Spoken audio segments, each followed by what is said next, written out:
This is Dawn Ashback, and I'm interviewing Stuart Charles. And so, Stuart, can you tell us a little bit about yourself?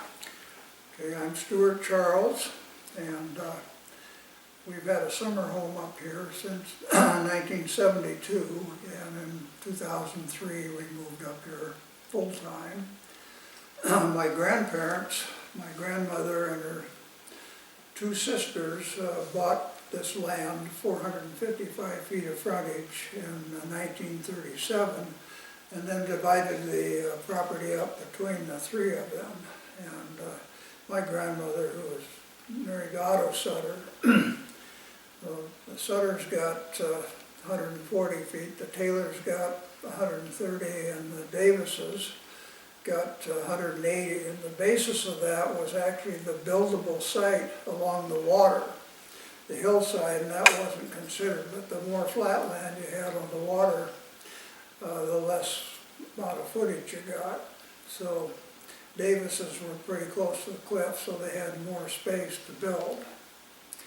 And following the purchase in 1937-39 was when they made the subdivision, and then following the war,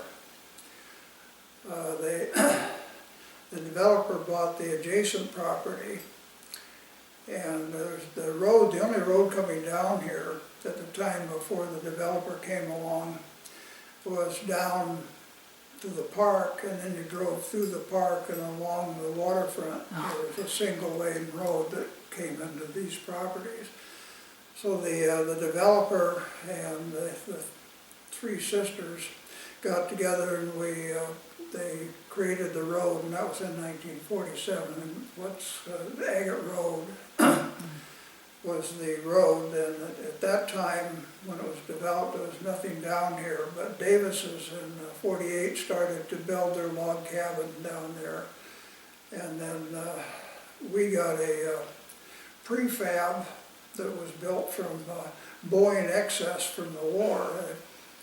A bunch of enterprising young guys built these little prefab cottages, and they just trucked it up. So we had a summer home in about a month.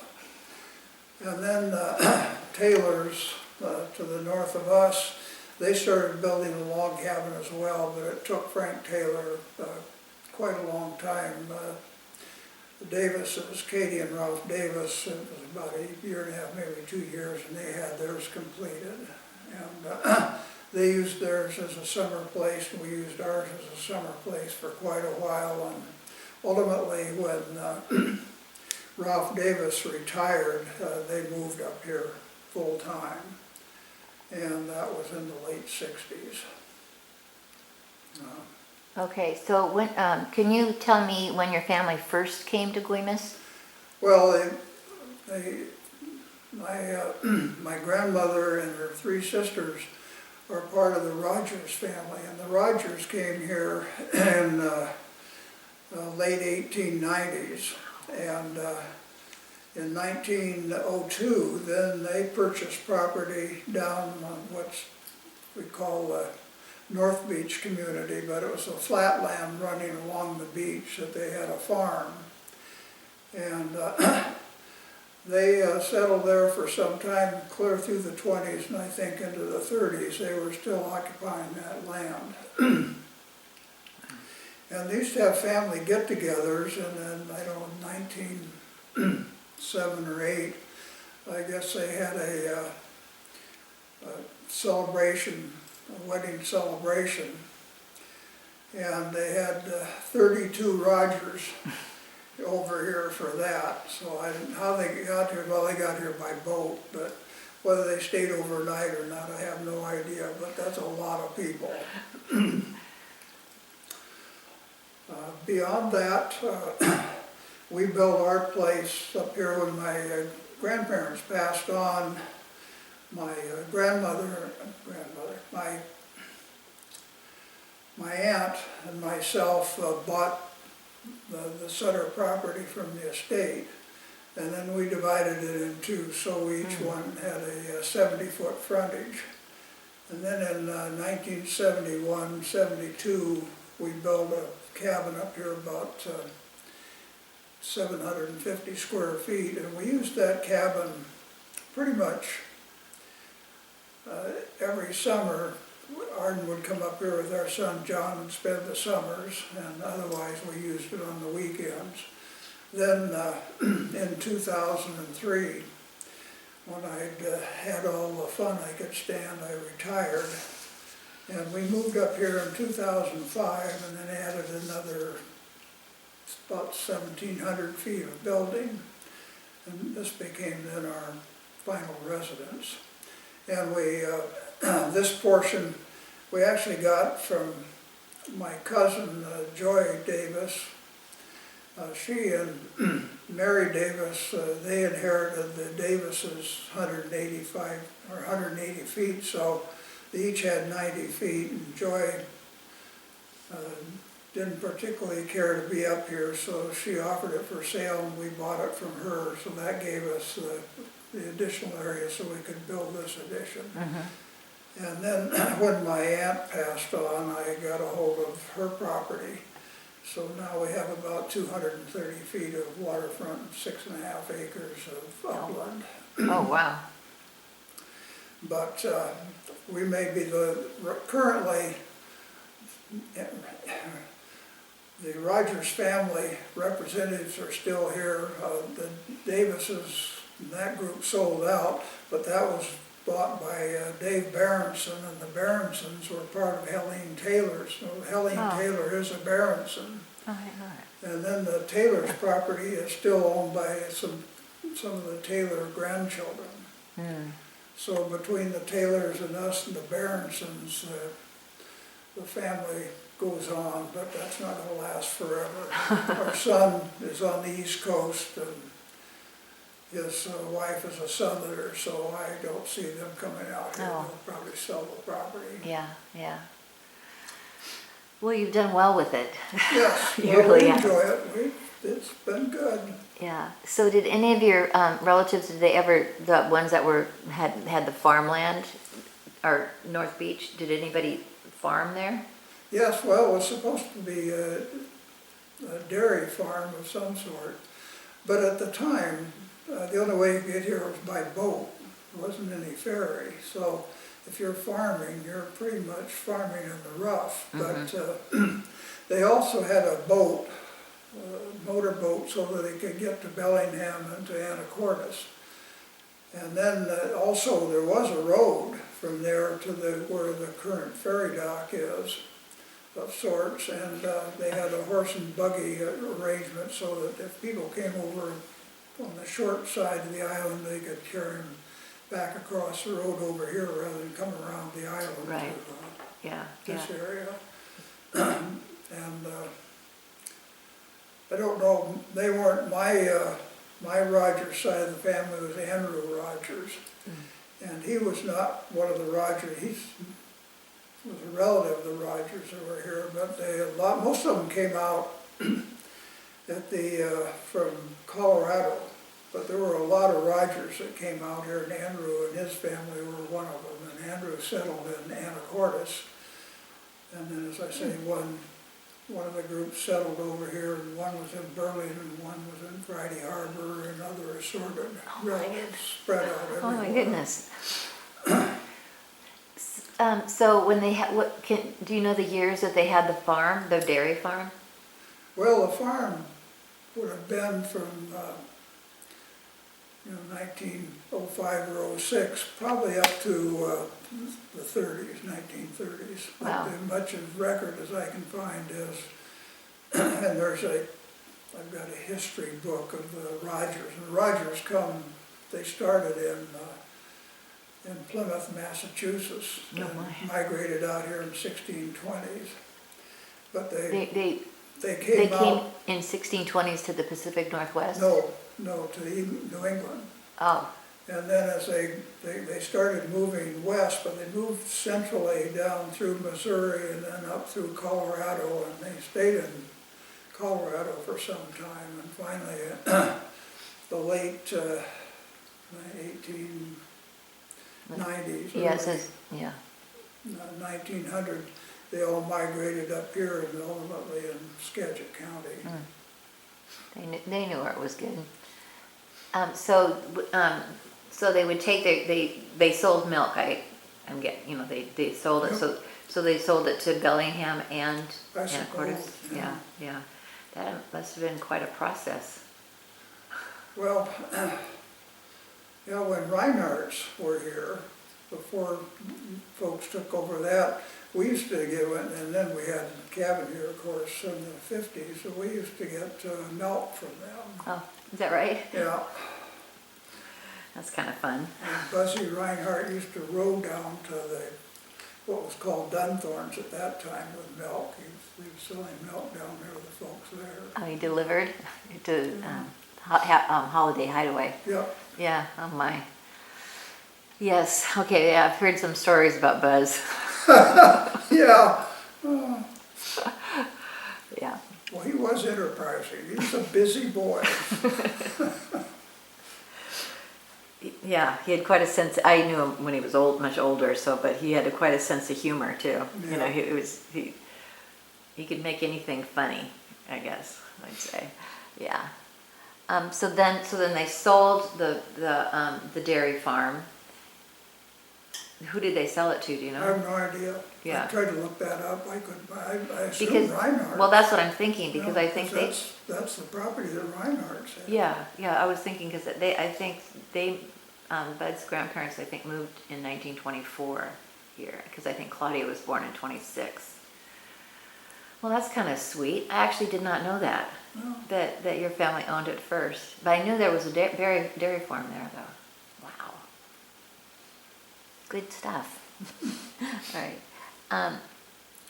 Yeah, why in the world did they come to Guaymas?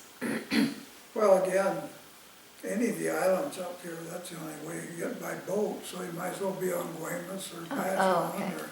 But why not Florida Why not Anacortes? Well, they were in Oh, Anacortes oh too. yeah, but you had to do a Quite boat there group too. of You had to do a Anacortes, boat there yeah. too. Yeah. Anacortes was a commercial hub, and so was Bellingham. But other than that, you're in the outback. Right. I think I kicked that. Okay. Yeah, it takes a pretty strong person or family to be able to do that, right? Yeah. Well, to leave Plymouth takes a pretty Yeah. strong family. Yeah. Yeah. So your family's from, your first part of them, where did they come from in Europe? Well, my grandfather came from Norway. I'm not sure. I think Rogers actually came from England. Mm-hmm. And the Roger is one of the founding group of that area in Boston, around Boston. And Oh, interesting, yeah. There is a history on him, but his family, as it expanded and went every which way. There were a lot of Rogers, which I didn't realize. Yeah, well, it sounds like you have a book on it. Yeah, we do. That's why we know that somebody Yeah. did the research. Yeah. So, yeah, okay, so you didn't permanently live here until 2002, is that right? Well, actually, 2005. Oh, okay, okay. We owned the property, but It was a summer place. But in 2003, I retired, and then in 2004, 2005, we're commuting back and forth between Seattle and here, and I was doing the drawings and design for this and trying to get it built. And we started in 2005, and we moved in, and well, then the ferry was out for a long time. That kind of screwed things up. But in January 1st of 2007, we were here, period. Okay, for good, Yep. for good. So you were coming up here with your parents as a kid, Yeah, and then grandparents. your grandparents. Yeah, my mother died when I was 2 years old. Oh my. So I was raised by my grandparents, the Sutters. Oh, okay. So you spent a lot of, you spent a lot of time on Guaymas then. Yeah. Oh yeah, I was up here at the end of World War II with them when the families got together. Did you go to school at the schoolhouse? No, because you'd have to live here for that. We lived in Seattle. Yeah. The Sutters were in Seattle. Oh, your grandparents were in Yeah. Seattle. Okay. So can you just, can you describe some of your experiences as a child here? Yes, I can. And some of the things I remember from the early years was that when we moved here and we had a cabin, the resort didn't exist down there. And that was open area from over here to where you've got Partington's. All that was just open land. And of course, the part adjacent to Partington's was the park. Mm-hmm. And I do remember that. And then, well, what else did we do? We finally, first we had a rowboat. And I don't know what we paid for it, but we paid too much. It weighed too much. It was awful trying to get it up and down the beach. But we had a boat. So then, in I think 1952 or 53, we bought a plywood boat, a 14-footer, with a 5-horse motor on it. Then we could motor around and visit the islands. And then I decided 5-horse wasn't enough, and we got a 10-horse, and ultimately an 18-horse motor. And by that time, and one of my best friend was Mike Townsend. Oh. Townsend's at the resort. So one summer, he and I went to up the Canadian coast to the falls up there. I forget what the name. Princess Louise Inlet. Oh my goodness, Chatterbox Falls. that's a long way. That was a long ways. Were you in an open boat? Yeah, 14-footer with an 18-horse motor, and we had 2 6-gallon gas tanks, so you could go quite a ways, but you had to know where the gas stations were. And running up to Princess Louisa and back, that was a stretch for that. That's about 40-some miles up there and back, so you're going 80 or 100 miles Wow. round trip. Yeah, yeah. But we did fine on that. We got up there and we tied up to the dock, and there were other people there, obviously. A beautiful place. And I've been talking to this boy about my age, and we exchanged our name, and he says something Nelson. And he had the same name as one of my friends down in Seattle. I thought, oh my God. Small world. But we enjoyed it. The weather going up and back was perfect. Oh. It really was. How long did it take you? Well, I think we got up there, I want to say in a day. Oh, really? Yeah. But we start 6 o'clock in the morning, and then you just go. One of our experiences going up was we stopped at Canadian Customs in Vancouver. And of course, couldn't find anybody in the dock. You got to go up to Customs office, and this guy, we said, we want to go through Customs, and he comes down there and he looks at this thing and says, well, where's your boat? That's our boat. You bothered me to come down here to look at that. And he said, well, we're in It was a Canada. rule. So he asked us if we had any firearms. We said no, and off we went. That was it.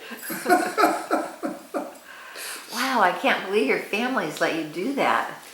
Well, yeah, my grandmother had a pretty tight rein. If you take the car and do stuff like that, but we go off in the boat, and of course my grandfather was general superintendent of the Fidel Island Packing Company. Oh, okay. For the catch can operations, and he started out here in Anacortes, and that's where he met my grandmother. Was a Rogers. He married her, and then he got transferred or volunteered to transfer up to Alaska, and he ran the catch can thing. So they're in the boats all the time in the fishing industry, so she didn't think anything about the boat. Yeah. Well, you can't get lost in the boat.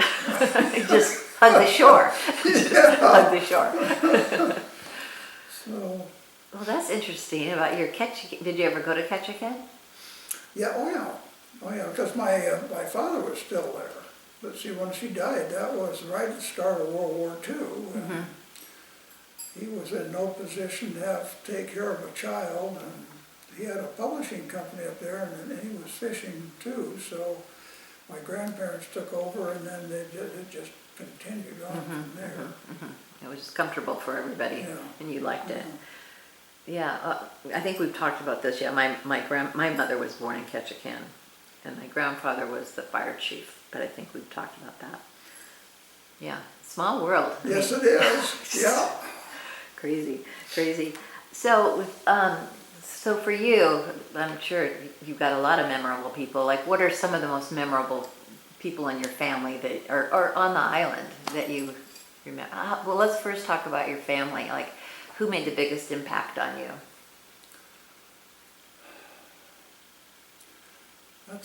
That's a good question. Probably my grandfather. And he didn't say much, but because of his work and what he did, he's Busy. pretty knowledgeable about how the world works and how things go together.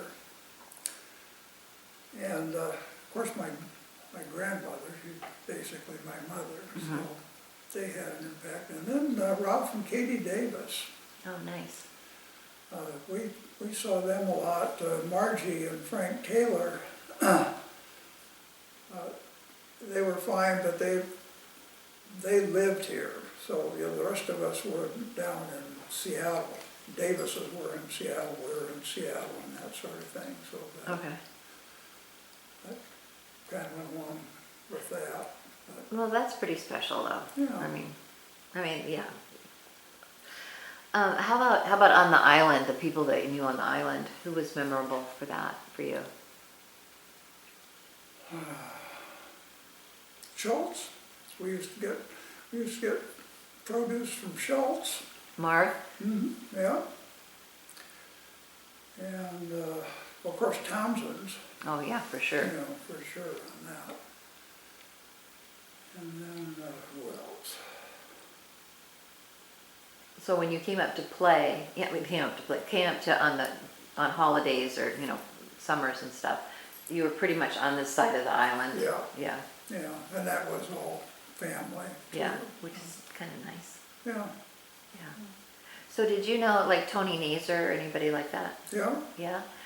So I haven't had, no one has talked to me about him yet. So could you tell me a little bit about him? I didn't, we knew him. My grandmother knew him. But by the time I was here, I think he was pretty much, he lived alone in that house, and he had family that would come and visit and whatnot. Off-island family. He seemed like a nice person. We knew Beesners, for example, that lived down there, and not Trafton, I'll think of it. It's okay. And Lewis, who maintained the roads. Oh, what do you mean? Well, where Lewis owned the property where The Jerkoviches? yeah, actually, yes, Jerkoviches were actually next door, but he maintained all the roads. He had a road grader, because they were all dirt roads. When we moved over here, the only paved actually was oiled, and Lewis did that for what we called the summer colony. So the summer colony is the only place in the road where you didn't have dust. Other than that, the whole island was all unpaved. Or mud too, Yeah. Well, it was actually, I thought it was pretty well taken care of. I mean, it is a dirt road, but Lewis did a pretty good job of keeping that thing graded. And Yeah, see, that's good to know. I've never heard that. I did hear that he had a gas pump. Yep, yeah. Yeah, Ben told me that. Yeah, I don't know whether that was where he's gonna sell it or where he had that gas pump there for his machinery. Oh, I think he sold it. Sold some. I'm probably not, not a lot, obviously. Yeah, no. But it'd be people having to go to town for it. We don't have very much information on him at all. Yeah, I didn't even know what Lewis Lane was named after. Now, now yeah, of course I do. Yeah, yeah. He was a character. Yeah? What do you mean? But he's all business. But he was a character? Yeah, yeah. And let's see, who else? Sandy Berenson, who ran the ferry. Oh, right, yeah. He was another Norwegian, so he and my grandfather yak occasionally about that. Oh, that's fun. That's fun. Yeah, that's fun. Yeah. So Jerkoviches bought Lewis's property, or were they related, Lewis's and Jerkovich? I don't know. Yeah. He was actually in, let's see, it was Jerkovich, and then who's the one next door to them to the north that's just sold, now they're remodeling. Oh. North of Yeah. Jerkovich's house? Oh, well, I think that's a cousin. Okay. I think that's a cousin. Well, next door to them was actually where Lewis lived. In the White House? You know. Yeah. Mm, Yeah, Johnny Jerkovich, I remember him. yeah. But Lewis owned, looking at some of the records, Lewis owned quite a bit of property in that area and way back. Way up, in the back. yeah. I've ridden my horses back there, yeah. Okay, tell me a little bit about this property, like this is your property here, right? Well, I Oh, I moved see. that up because that shows where the Rogers Ranch was? Rogers Ranch was. Oh, that's good. Can I have this? Yeah, Okay. yeah. Yeah, this is great information. And then the colored map there is the way it was in 1951. So you can see the roads down there and where the road goes and that sort of thing, up here at the north end of the island. And this is showing where the old ferry, the ferry that went to Cap Santa. Yeah. Yeah. I wonder why they changed that. Is this mine too? Well, it's a shorter, actually, It's shorter from now. it's a shorter Yeah. route. Yeah, but I wonder why they did it all the way over there in the first place. Who knows? This is lovely. And tell me about this article. Well, that explains our property, the purchase of the property in 1937. Got it. And that's from Frank Taylor. And Frank Taylor worked at the shipyard here. Plus, he was a mechanic a machine mechanic for the boats. Oh, okay. So anyway, and he wrote that to his son so that he would understand how this property Good for came him. about. And Yeah. I got a copy of that and I hung on to it because that's Oh, the it's only description. yeah. That's What written happened. down. That's written down. And yeah, we think that we're always going to remember it, and it's like No.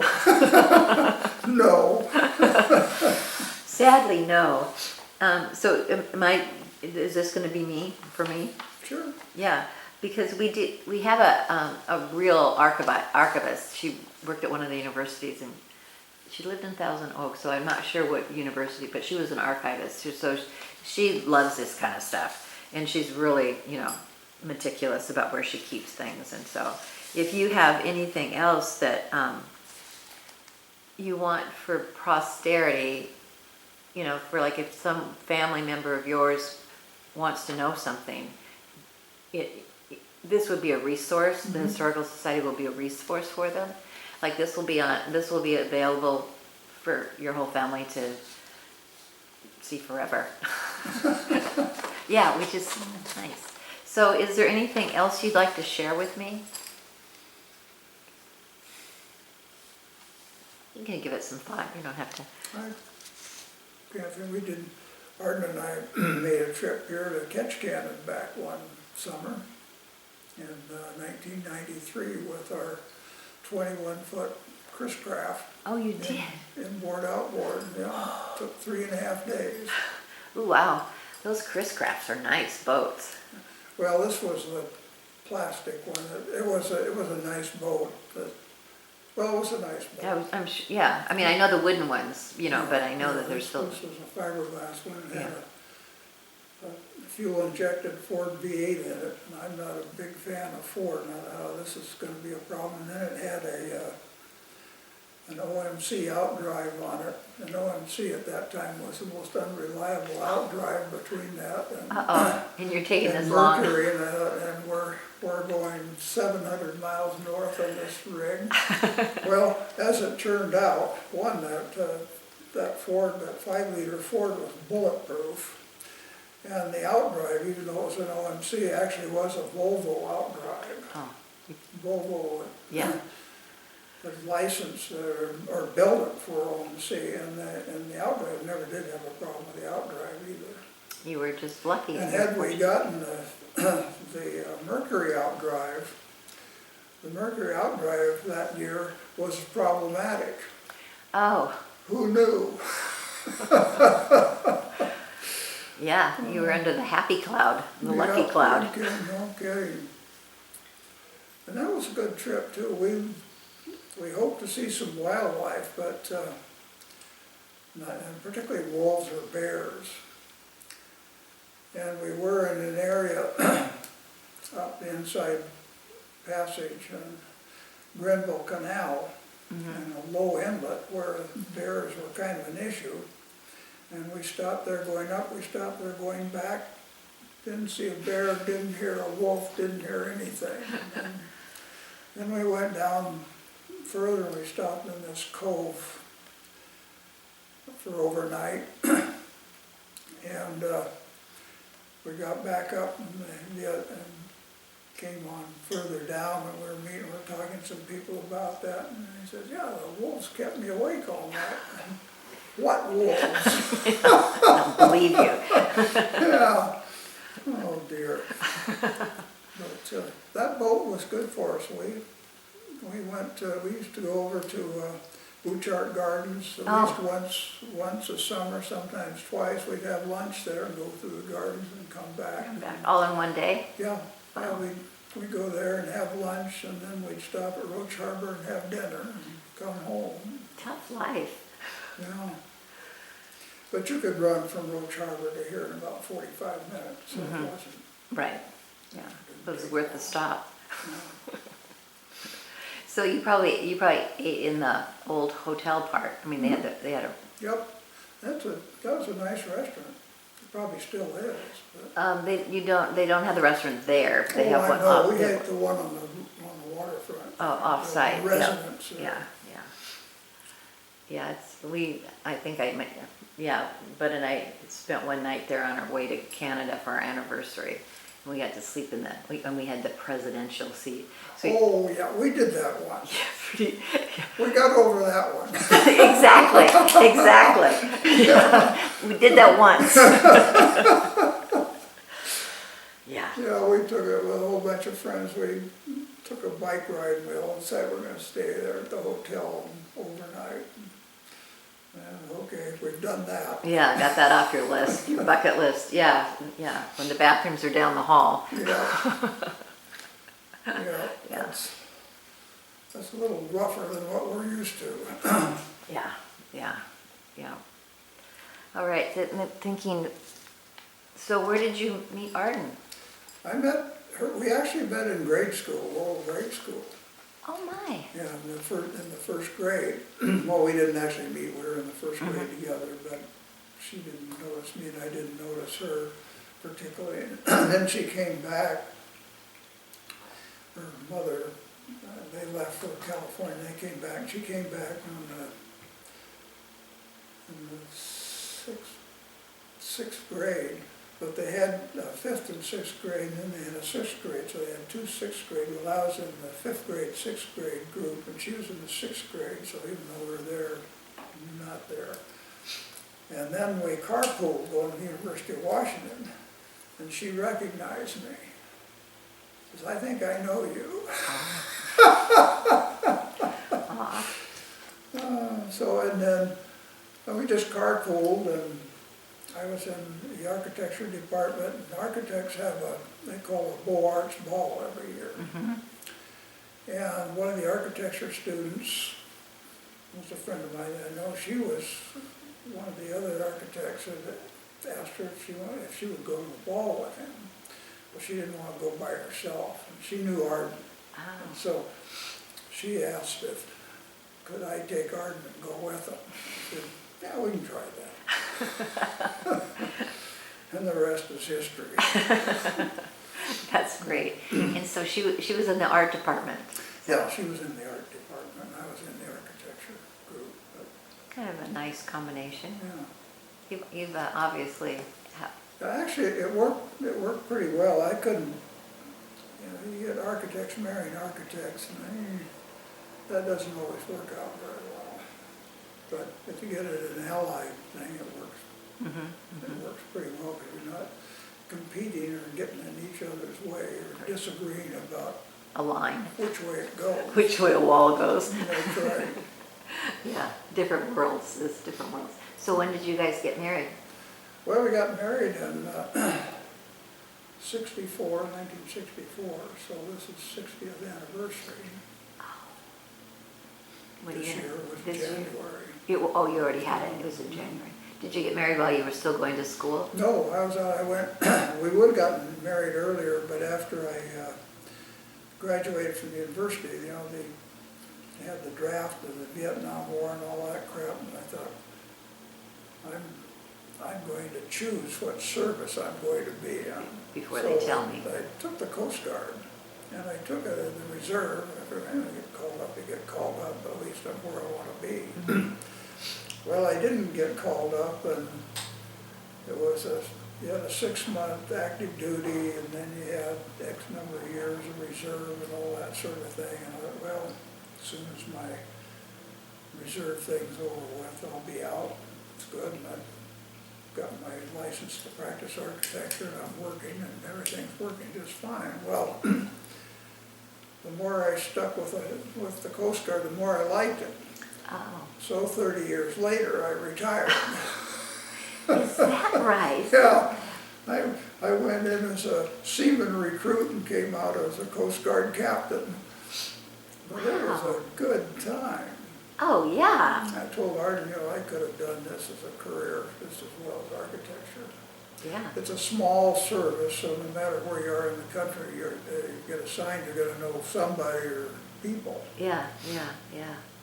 You were smart to figure that out. Yeah. So then so when did you marry? So you went into the service at what time, what year? Well, I went in right after graduating, so and that was in 63, and I got out of active duty in, I think, probably December of 63. Yeah, and then January of 64 we got married. Okay. She waited for you. Yep. Where did you get married? We got married in a church in just outside of Bellevue, overlooking a valley, and it was architecturally it's spectacular. It was up on this kind of pelote overlooking the valley and whatnot. And since it's no longer a church, it's a residence or something or other. We had a spectacular view, and Oh, lovely. it worked well. And then we went to we went on our honeymoon to Sun Valley, and the weather was nice, but the temperature was -14, so that made it a little challenging. But we survived. In January, yeah. And then one night when we were there, the Ford family is there. I forget which Ford it was. He was the head of Ford company at that time. Well, anyway, they're in the dining room. We're there. This is in the middle of the week, so there's not a lot of people there. Well, of course, the wait staff was all going gaga over the Fords, and so we got minimal service. This But newlywed the couple. Fords were very sociable. They said hello and just, These newlyweds in the corner. yeah. Okay, so then, so you got married and then you lived in Seattle? Well, yeah, we started out and I applied for graduate school. We went back to Seattle and I was working with NBBJ Architects and then was accepted at Columbia. Oh. We had a choice between Columbia and Cornell. And I said, I want to be in the big city. So we went to Columbia and we spent a year there. We had a good time there and then got a fellowship. So then we spent another 3.5 months in Spain and Portugal. Then we had to come back and go to work. Oh, the fun was over. Yeah. But you had fun. Yes, yes we did. You know. Yeah. Yeah. Oh my goodness, that's great. So then you decided to come to, then when all your traveling was over, you just came back to Seattle. Yep. Yeah, yeah. And stayed there, okay. Yep. You've had a fun life. Yeah, we've done all right. And we've been to Asia, we've been to Australia, been to Europe. So, You both like to travel? I'm okay with it, That's if there's a reason. Oh. But when I was working, I was doing a lot of traveling. I was commuting back and forth to Guam, so, and then Saudi Arabia. So What were you doing with Guam? in Guam, we did a courthouse and a bank, the Bank of the Northern Marianas, and then the court was the Court of the Marianas. You didn't live there though, you just would go and stay Just, off and on. yeah. And then where else did you stay? Saudi Arabia. Oh my. We were involved in the Saudi Arabian Monetary Agency. They were relocating from Jeddah to Riyadh, and that was a big project. We were doing the interiors for it. And they had an interior court in that building that was about the size of a football field, just an interior courtyard. Yeah. Column-free courtyard. Column-free courtyard, yeah. Wow. It was amazing. It must have been a very interesting, just their traditions and, you know. Yeah, well, and culturally, we were out at the airport one day. I don't remember why we were there. We weren't flying or going anywhere, but I was watching out on the tarmac and this plane lands, a pretty good sized plane. It didn't look necessarily like a passenger plane if it was a small one. But they opened the door and this woman gets out, and people are supposed to go through customs. Well, she gets out, she walks across the tarmac, they pick her up in her Rolls Royce and off she goes. Ooh, it would have been fun to get a picture of that. Yeah, well that's somebody. Yeah, that's somebody. Yeah. Oh yeah, here's my Simply Yards guy. Isn't that lovely? Well, they mow down below and up here, and it's godsend. Yeah. I mow across this road. Oh, you do? Okay, is there anything else you'd like to share? I mean, okay. Well, if you think of something, I can always come and add on to it. But it's been really fun to get to talk with you. Yeah, and know a little bit more about your background. Very varied, very varied. And I love the fact that your grandparents owned the Reinhardt property. I mean, that's amazing. All right, thank you.